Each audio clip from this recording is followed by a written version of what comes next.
Hey, it's Mason here from Graphics Master with your 6th tutorial. And in this tutorial I'm going to cover graffiti. And some key points to notice are I've got a cool lens flare here which represents like a spotlight. I've got some cool tiles here like a background, like a stone wall or something. My name's all colorful and it looks like it's been spray painted on, kind of. Okay, so we can exit this. And just what you're going to want to do is go to File, New. And you can just name it Graffiti Art. And you're going to want to set your width to 7 and your height to 5. Make sure that's in inches. You can set your res to like 72 and mode RGB color. All of this is fine. Just hit OK. Maximize it, zoom in. Now you want to go to your paint bucket tool here and make sure that your foreground color is black. Paint bucket tool is also sometimes seen as the gradient tool in some earlier Photoshop. Just hold it down and hit paint bucket tool. And we'll click on there and the background is now black. Okay. So now we're going to want to go to the type tool here and change the foreground color to about a pink or a darker purple. And just type your name or whatever you want to show in graffiti. And the font really does matter here, because if you had it in Times New Roman or something like that, maybe Arial or Arial Bold for example, it would look nothing like graffiti. You have to have a kind of messier but still good looking font. Okay, so now we're going to want to go to Filter while we're still on the type, Blur, Gaussian Blur, and it'll ask you if you want to rasterize it. If you're done with typing stuff, just hit OK. And now we're going to want to mess around with Gaussian Blur, which is a filter. And we just want to make it look kind of spray painted, so it looks more blendy. And that looks pretty good. See the difference? Okay.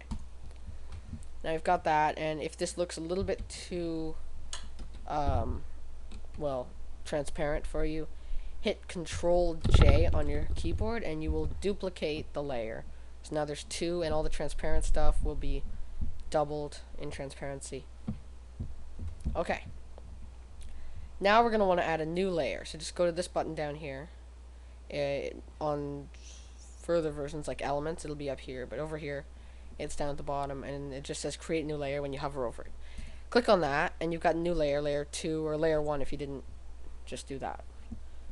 Okay, so what you're going to do here, what you're going to do is just go to the brush tool, set your brush size to about 200, make sure it's a soft brush, set the opacity to 100, wet edges is fine, and go to any color you want really, but just go to red and put it on the side. I do red for the first letter. And just click once, make sure that your mode is normal, over the first letter. And just go to blue and continue clicking so that they're overlapping, and ignore the fact that you cannot see your letters at all. That is perfectly normal.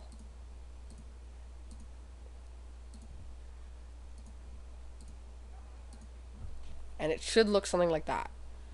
And you cannot read any of this. Well, you can probably read some of it, but no. Now, wet edges, as you can see, has done like a circular kind of effect here. And wet edges, if you hover over it, it says that it creates a watercolor effect.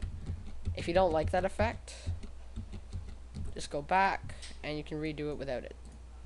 Of course, it's your decision. See the difference there? Now it looks like a proper paintbrush again. So I don't really like the wet edges for this one, but I have to show as an example anyway.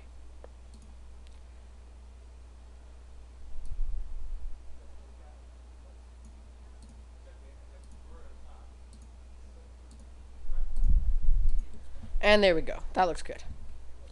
So now what we're going to do is we're going to make sure that we're on this layer here with all the stuff. And we're going to go to where it says normal here. Just click the arrow. And you can mess around with a couple of these. But the one that we're going to use right now is multiply. And that looks a little bit dark. So if you ever find anything better, you can look through them.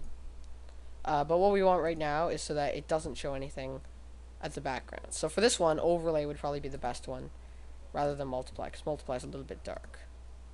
Of course, there's always some more, like dodge, burn, which makes it more dark, darken, lighten, difference, saturation, whatever. I'm gonna go with overlay for this one, and it looks pretty weird. We're gonna fix it up. So now we're gonna go to our background here. Click on that layer, and we're going to get back to our paintbrush tool and go to red again, or whatever color you started with.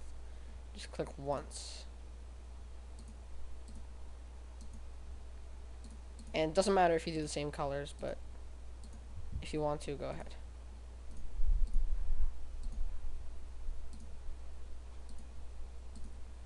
And you should still be able to see most of the letters. It doesn't matter if you can see all of them, just most of them. Because we're going to change that up now. To go to filter, and make sure that you're still in your background. Blur, Gaussian blur. And this is a really cool blur, because look, it'll blend it with the background more. And we're going to want to have it, for this one, you can mess around with this on your own, at about 39 or 40. And see what it does there is it blends it and expands it. So hit OK. And now we're going to really quickly run through this. Go to filter now while you're still in the background. And we're going to go to distort, and this is optional, glass. Mess around with the effect a little bit, and it creates that kind of cool effect in the background. That looks really cool. If you don't want to do that, you don't have to. Make sure that you're on background. Now we're going to go to layer, flatten image, and the whole thing's flattened into one layer.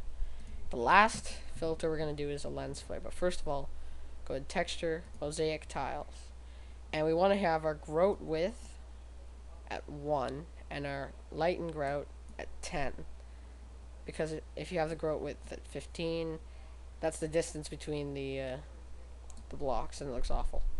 And the tile size is pretty good at about 45. Hit OK, and you've got your cool effect here. Last thing we're going to do, render, lens flare, put it in the corner. You can mess with this a little bit, hit OK, and there you go. You've got your graffiti background. Thanks for watching. That's all I want to show in this tutorial.